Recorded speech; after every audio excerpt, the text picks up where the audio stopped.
예, 암표 조직 얘기를 잠깐 해봐야 되겠네요. 가끔 그 신동아라고 하는 잡지에서 좋은 기사들이 나옵니다.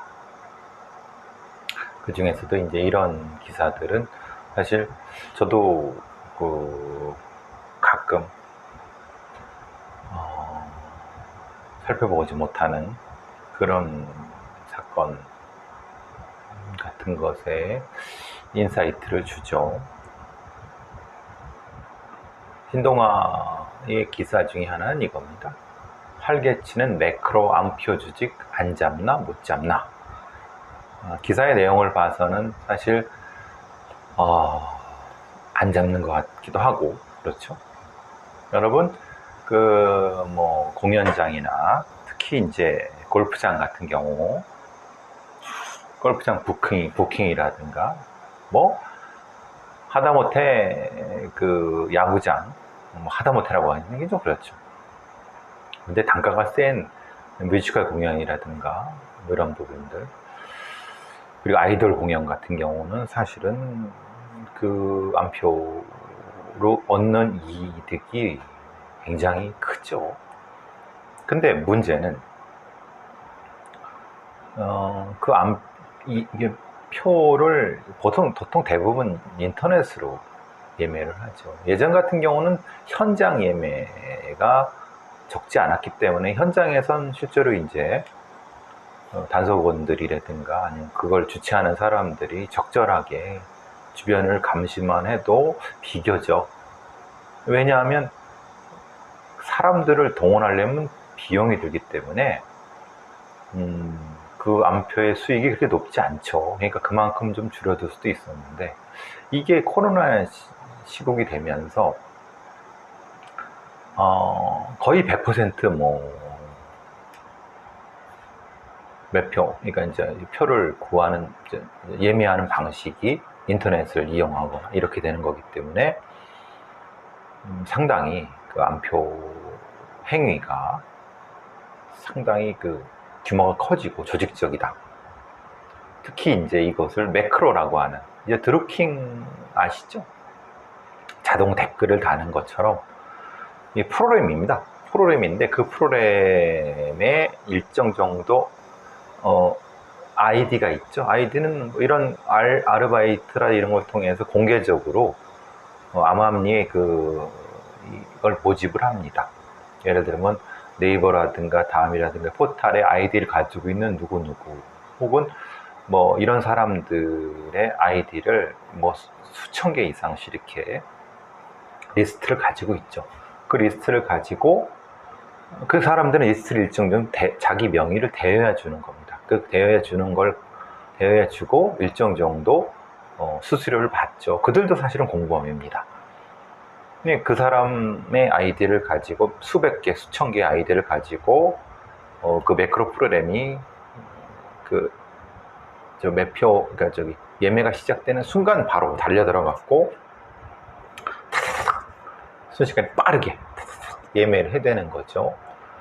그러니까 그렇게 상태가 되면은 실제로 필요한, 그 공연을 보고 싶고 사실 그 어떤 공연이라든가 아니면 골프장 부킹이라든가 다양한 형태의 것을, 문화생활이라든가 이런 걸 하고 싶은 사람들, 실수요자들은 할 수가 없죠. 그렇기 때문에 그 사람들이 이제 어떤 인터넷 사이트나 이런 데 가서 그거를 이제 당연히 호객을 하겠죠. 여기 팝니다 이렇게 하겠죠.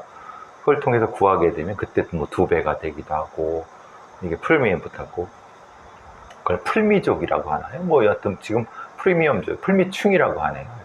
이런 방식을 합니다. 그러니까 어떻게 보면은 막대한 이득이 되겠죠. 2배가 될 수도 있고 3배가 될 수도 있고. 그러니까 그럼 이렇게 되면은 어떻게 보면은 정상적인 공연, 엔터테인먼트, 여러 가지 국민체육이라든지 이런 부분에서 부정적인 영향인 상태, 그리고 실제로 필요한 사람들한테 가지 않는 불로소득, 범죄 조직에 의한 어떤 수익 창출의 수단이 되는, 그러니까 예를 들면은 어떤 연극이 있는데 알석이 실제로 한 6만 원 하는데 중고거래 사이트 활성화돼 있죠. 그건 어디 찾지도 못합니다. 그러니까 이제 그걸 단속하려고 단속하기가 쉽지가 않죠. 호가가 35만 원, 막 그러면 15만 원 VIP석은 40만 원. 그 이득을 실제로는 열심히 연극을 준비한 그 공연자들한테, 공연자하고 기획자한테 가야 될 이득들이 엉뚱한 놈들한테 간다. 그러니까 이게 사실은 제대로 된 거냐? 근데 어떻게 이게 이제 범죄 대상이 되는 그런 매크로 프로그램을 어떻게 좀 제어해야 되는데, 사실 드루킹 김경수 전 경남지사의 드루킹 재판에서도 제가 계속 그 말씀드린 것처럼 이런 형태의 법을 만들어야 된다. 그러니까 영업 방해죄, 컴퓨터 등 뭐 업무 방해죄 이런 형태의 것으로는 실제로는 적절히 대응할 수 없다. 근데 이제 실제로 이 피해가 엄청나기 때문에 댓글에서도 정치적인 어떤 영향력이라든가 아니면 이 경제적인 부분에서 상당히 문제를 일으킬 수 있기 때문에 어떤 전문적인 형태의 대응 조직이 있어야 되고, 그럼 이거를 지금은 사이버 수사대 같은 데서 하는데 그것이 아니라 실제로는 문화체육관광부라든가 이런 데 있지 않습니까? 이런 데에서 전체적으로 대응을 해야 된다. 그러니까 이제 스포츠 윤리센터 같은 경우라든가 이런 실제로 그런 권한을 가지고 모니터링을 할 수 있고 그런 대응을 할 수 있는 조직들을 놔두고, 그러니까 경찰만 찾는다. 그러니까 실제로 경찰이 비대해지고 경찰이 사실 대응도 못하고, 그러면은 결국은 이런 형태의 매크로 프로그램을 통해서 암표를 하는 별도의 수사팀들이라든가 대응팀들이 있어야 되고, 그 대응팀들이 전문적인 프로그램을 통해서 이런 탐지할 수 있는 프로그램을 업그레이드 함으로써 추적할 수 있고, 사실 그 아이디라고 하는 것은 정해진 사람들이 있으니까 예비 블랙리스트 같은 것도 실제로 뭐 이름이 그렇지만 일종의 축적해 놓게 되면 그 아이디가 바로 이 암표 조직에 동원됐다고 그 아이디를 삭제하는. 물론 그 아이디를 삭제함으로써 불만이 있을 수도 있겠죠. 자기는 뭐 암표 아니다. 근데 그걸 또 그쪽에 소명하게끔 하는, 이런 식으로 계속 추적해 나가는 방식. 그리고 이것이 결국은 검은 조직, 조폭 같은 데의 어떤 검은 자금으로 바뀌지 않게끔, 그리고 이것이 또한 정치적인 어떤 여론을 왜곡하지 않게끔 할 수 있는 분명한 방식들이 있는데 지금은 너무 느슨하게 대응한다. 근데 이것이 왜 그럴까? 사실 신동아가 얘기하고 싶은 건 사실 그 부분일 겁니다. 왜 분명히 할 수 있음에도 불구하고 경찰 수사 담당자들도 매크로 암표 수사가 보이스피싱 범죄만큼 수사가 어렵다. 왜냐하면 소직원들이 점조직 형태고, 그래서 총책, 자금관리책, 매크로 개발자, 예매처, 계정 모집책, 예매책, 수령책, 판매책, 전달책, 이건 거의 조폭 수준입니다. 예전에는 조폭들이 뭐 물장사했다고 하는, 지금은 이런 거, 보이스피싱이나 이런 방식으로 그 보이스피싱, 사이버 도박, 암표, 이 3대로 조폭들이 연결되거든요. 그러니까 분명히 이거는 조폭을 다루는 애들이 거의 관련된 전문성을 가지고 대응을 해야 되거든요. 그러니까 일반 경찰, 그러니까 사이버 수사대 경찰만 가지고는 안 되죠. 그러니까 이거를 왜 안 하고 있느냐? 못 하고 있냐, 안 하고 있느냐? 이건 오히려 저는 사실 그런 생각을 많이 합니다. 재벌 3, 4세 놈들이 이런 독과점 형태의 물건을 쌓아두고 판매해서 막대한 이득을 얻고, 또는 그 지적재산권을 탈취하고, 이런 것들을 기존의 어떤 재벌이라든가 대기업들이 많이 해요. 그런 방식이라고 하는 것이 사실은 이런 조폭 방식과 유사하게 되면은 걔들도 걸릴 수 있죠. 그래서 우리나라는 독과점법이라든가 이런 방식의 업무 방해 행위 같은 거를 법을 만들어서 처벌하게 되면 실제로 걸려들 수 있는 거는 이런 암표 조직 같은 애들도 걸려들지만 실제로는 이런 독과점 행위를 하거나 업무 방해 행위를 하는 기득권자들, 가진 자들이 걸려들 수도 있다. 그러니까 실제로는 걔네들이 오히려 이런 로비, 이런 법이 만들어지는 걸 방해하는 행위를 하지 않는 거 아닐까. 그렇지 않고서는 이것이 왜 이 막대한 피해가 생김에도 불구하고 전문적인 수사 부서라든가 아니면 법조차도 별로 없어갖고 실제로 얘네들 그 처벌한다 하더라도 실제로는 별로 실효적인 형태의 처벌이 되지 않는.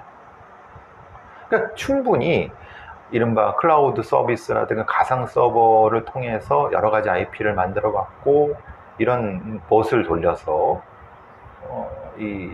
충분히 할 수 있거든요.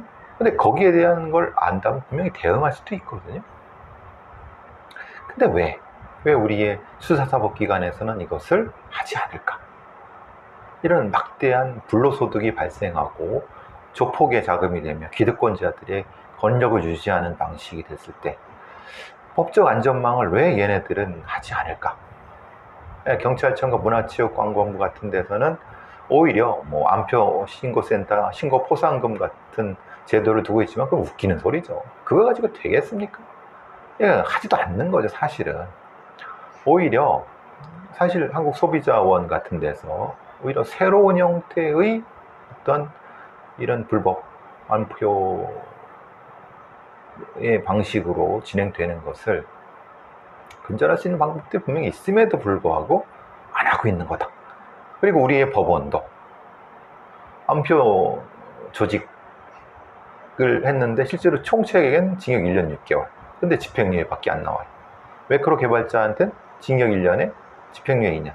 거의 선방망이라 갔다. 실제로 걔는 구속도 안 돼요. 근데 막대한 이득은 어디 갔느냐? 사라져버리고 그놈들이 또 똑같은 거 하겠죠? 그러면은 도대체 그냥 그런 도둑놈들, 범죄자들한테 먹고 살라고 하는 거 아니냐? 오히려 막대한 부를 축적하려고 하는 거 아니냐? 실제로 공연을 준비하기 위해서 땀 흘리는 공연자, 기획자 이런 사람들이 너무나도 허탈하고 좌절감을 느끼게 만드는 게 이게 정의로운 사회냐? 그러면은 이른바 이제 봇이라든가 아니면 이런 매크로 프로그램들 이용한 부분에서의 어떤 경제 행위에 대한 이런 불법적 경제 행위에 대한 부의 축적 행위에 대해서 단속하고 추적할 수 있는 전문적인 조직들이 만들어져야 되는 것이고 거기에 맞는 현실적인 형량 그리고 이들의 리스트를 관리할 수 있는 종합적인 패키지가 필요하다.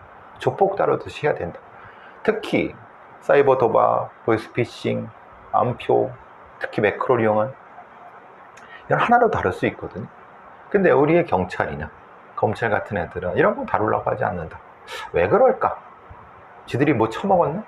뭐 그런 거 제가 알 수가 없죠. 그렇지만 분명한 것은 상당히 우리가 대응을 해야 될 부분은 맞는 것 같다. 그렇지만은 애들이 안 하는 건 맞다. 어떻게 할 것인가? 글쎄요. 저는 사실 문화체육관광부 내 혹은 스포츠윤리센터라든가 아니면 그런 조직에서 하면 훨씬 더 효과적일 거라고 봐요. 전문적인 역량을 갖추는 한도 내에서. 그러니까 일반 경찰한테 다 맡기는 거는 사실 걔네들은 대응을 못해요. 왜냐하면 자기들 할 일도 따로 있거든요. 그러니까 그런 부분에 대한 어떤 인식 자체가 너무 낮아요.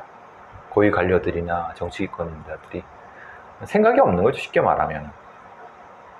이게 진짜 필요한 민생인데, 그죠? 또 이건 경제를 활성화시키는 건데, 왜냐하면 이 경제에 검은 자금들이 끼게 되면은 경제가 문화, 경제 이런 게 체육 이런 게 돌아가질 않는 거죠. 왜냐하면 검은 불로소득을 얻는 놈들이 그런 조폭 같은 놈들이 이득을 얻고 실제 일하는 사람들이나 공연자들, 실행자들이 오히려 가난하게 되면 이게 제대로 운영되겠습니까? 그게 사실 이 사건의 핵심이라고 보여지는 거죠. 신동아에서 상당히 좋은 그 기사가 났습니다. 여러분도 관심을 한번 가져주시고요. 다음 건으로 넘어갈까요? 이 기억나실지 모르겠지만은 이 소방차가 2546번이나 출동했는데 실제 화재는 11건밖에 없다. 경향신문에서 난 거죠. 좀 희한하죠. 이게 무슨 소리냐? 그럼 가짜 신고냐? 허위 신고냐? 그럼 접어넣어야지.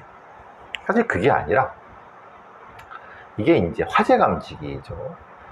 이른바 이제 소방업계에선 자정화재 속보 설비라고 합니다.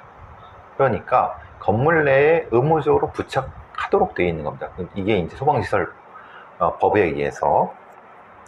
그런데 그러니까 그건 인간이 관리하지 않는 거죠. 근데 물론 인간이 관리하죠. 근데 이제 자동으로 화재가 감지됐을 경우 소방서에 경보가 울려갖고 바로 출동하게끔 하는 건데 실제로는 화재가 발생하는 사례가 적었다. 그럼 도대체 이걸 어떻게 해야 되느냐? 이건 충남 소방본부의 얘기인데요. 그러니까 올해 상반기 충남 지역 공장 건물에서 자정화재 속보 설비의 화재 신고는 2,546건.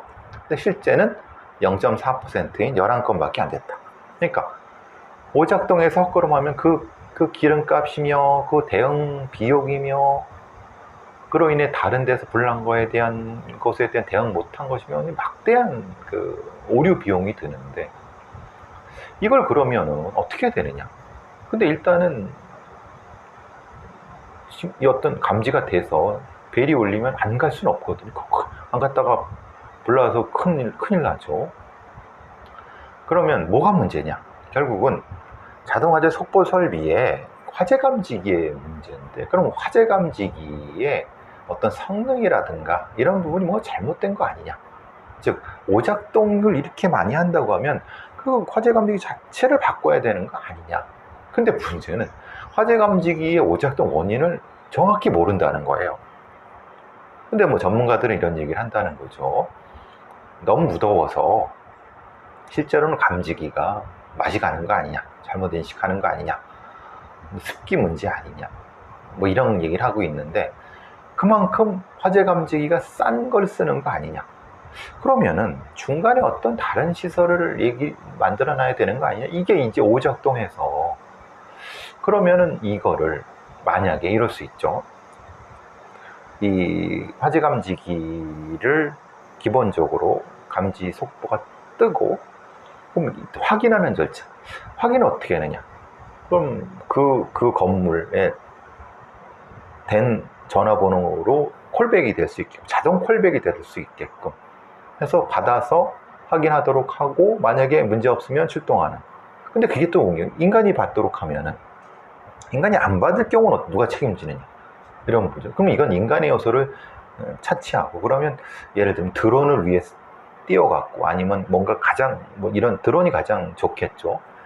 뜬 다음에 그 속보서 있는 건물 위치 같은 걸 바로 GPS로 찍어서 확인하고 2차 확인한 다음에 하는. 그랬을 경우 이것의 법적인 안정성. 왜냐하면 이렇게 출동 안 했을 경우 면책이 되도록 한다거나 이렇게 돼야 되는 것이 아니냐. 그러니까 사실 이게 충남도 소방본부만의 문제가 아니죠. 여러 소방본부의 문제죠. 왜냐하면 건물에서 감지기가 떴는데 가보니까 불이 안 났어. 그러면 2차, 3차 확인할 수 있는 어떤 기계 설비라든가 아니면 AI 같은 걸 동원하든가 아니면 그 다음에 CCTV가 연동되게끔 만들어 갖고 근처에 있는 그걸 권역으로 만들어서 이 다양한 어떤 방법을 찾아야지 지금처럼 이렇게 해서 이게 되겠느냐. 그럼 권역별로 해서 뭔가 2차 감지기 또는 하든 그럼 이건 법을 바꿔야 되는데 법은 바꿀 생각 안 하고 기존에 있는 감지기를 그냥 쓴다면은 실제로는 그 감지기를 만드는 놈이랑 붙어먹는 거냐? 사실 그러진 않겠죠. 다양한 형태의 대안을 마련해야 되는데 대안은 그냥 대안 없이 소방관들 헛바퀴 돌리는 걸로 끝나는 거죠.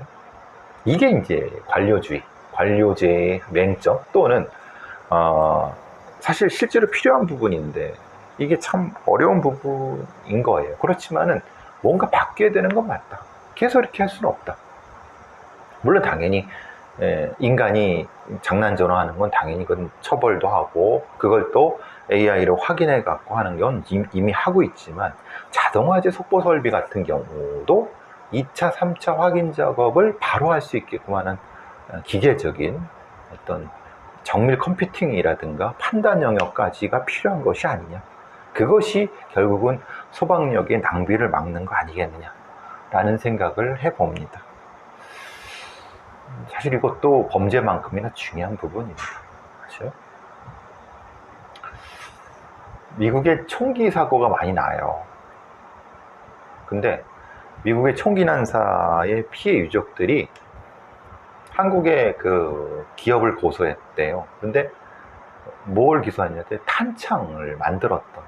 그러니까 주로 이제 AR-15라고 하는 반자동 소총이 많이 쓰이죠. 돌격 소총. 근데 그 총기가 문제가 아니라 그 탄창을 만들었던 한국의 경창 산업에 소송을 냈대요. 왜냐면 이게 풀 매거진, 대용량 매거진이라고 하고 100발 이상이 들어가는 거예요. 근데 사실 되게 웃기는 거죠. 아니, 총을 만든 애들을, 총을 판매한 애들을 고소해야지. 매거진, 말하자면은, 보통 대용량 탄창 같은 경우는 이렇게 긴 탄창이 아니라 둥근 따발총 같은 탄창입니다. 그래야지 100발이 들어갑니다. 긴 건 이렇게 쭉 나와서 이렇게 굽을 수밖에 없잖아요. 탄알이 앞에가 작고 뒤가 기니까, 뒤가 굵으니까 이렇게 돌아갈 수밖에 없잖아요. 기껏해야 20발, 30발, 뭐 많아야 40살인데 100발은 뭐냐면 이 따발총의 따발로 이렇게 원형 따발로 끼워갖고 하는 거죠. 그러니까 이걸 만드는 한국의 기업을 고소했다고 하는데, 아니 고소할 수는 있죠. 근데 되게 웃긴 건 그런 거예요. 2019년 8월 오하이오주 데이턴에서 발생한 총기 난사의 생존자와 희생자들이 네바다주 클라크 카운티의 지방법원에 탄창 제조업체인 경창산업을 손해배상 소송을 제기했다는 거예요. 판매 중단 명령을 내달라고. 그러니까 판매 중단 명령을 내려달라는 것도 맞죠. 그런데 문제는 이 사건 자체는 데이턴 총기 난사 범인이 AR-15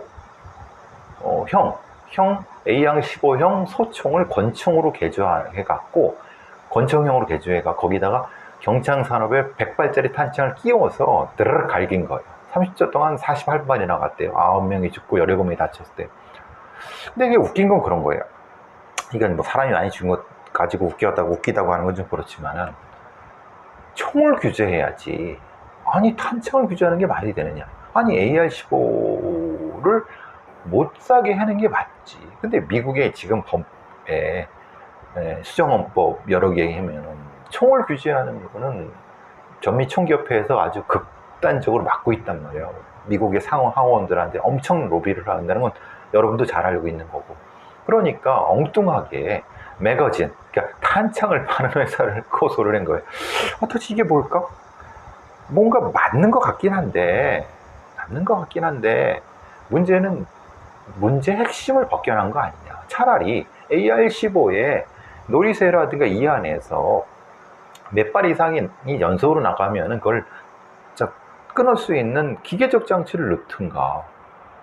아니 탄창 회사한테 고소하면 탄창이 중간에 100발짜리를 중간에 끊어서 하게끔 만드는 기계적으로 해라는 소리냐. 그러니까 오히려 이거는 좀 뭔가 소송을 하는 유족들이나 이런 사람들의 마음은 알겠는데 뭔가 분말이 전도된 것 같다. AR-15라든가 AR-15의 개조, AR-15의 성능을 낮추는 쪽으로 AR-15의 판매사나 유통회사라든가 판매자들을 고소하는 것이 맞는 거 아니냐. 이런 상황이 벌어질 수 있는 거예요. 그러니까 한국의 방산업체가 엉뚱하게 끼워갖고 그런데 100발짜리 탄창을 만들어 갖고 했는데 결국은 AR-15가 아니라 탄창 업체가 고소되는 이상한 상황이 됐지만 이거는 계속 발생할 수도 있습니다. 왜냐하면 미국의 본질적인 형태의 총기 규제가 되지 않는 상태에서는 총기의 옆에 있는 총기에 부속된 쪽이 공격당할 수 있고, 사실 그것은 미국의 정치권에서 해결을 해야 되는 건데 걔네들은 그럴 생각이 없는 거잖아요. 좀 묘한 상황입니다만은 무슨 상황인지는 알 것 같아요. 여러분도 알 것 같고 저도 알 것 같죠. 무슨 상황인지는. 정의당의 장혜영 의원이 이 깔창 생리대의 아픔을 없애자고 해서 법안을 냈는데, 사실 우리 어린 청소년들이라든가 사실 생리대 가격이 너무 비싸다는 얘기가 많죠. 저는 사실 사용해 본 적은 없지만은, 그러니까 저소득층, 빈곤층한테 공급되는 거 말고, 그렇게 선별적인 거 말고, 실제로 우리나라의 생리대 공급업체가 한 서너 개밖에 안 되는데 너무 독점이 많아서 외국에서 실제로 수입해오면 싼데 수입해오면 또 부가가치세라든가 세금이 붙어버린다.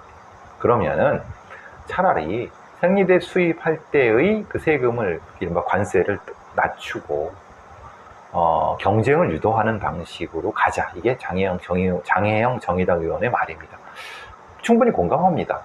그러니까 늘 말하지만 우리는 너무나도 기업의 독점을 통해서 뭔가를 하려고 해왔는데, 그러니까 실제로 생리대를 지들 마음대로 가격을 높여갖고 뭐 안 쓰면 되지 이런 식의 배짱을 부리는 거죠. 그래서 우리의 청소년들, 빈곤층 청소년들이 생리대가 없어갖고 신발 깔창으로, 이게 말이나 됩니까? 이게 우리나라가 그 정도도 안 되는 사회입니까?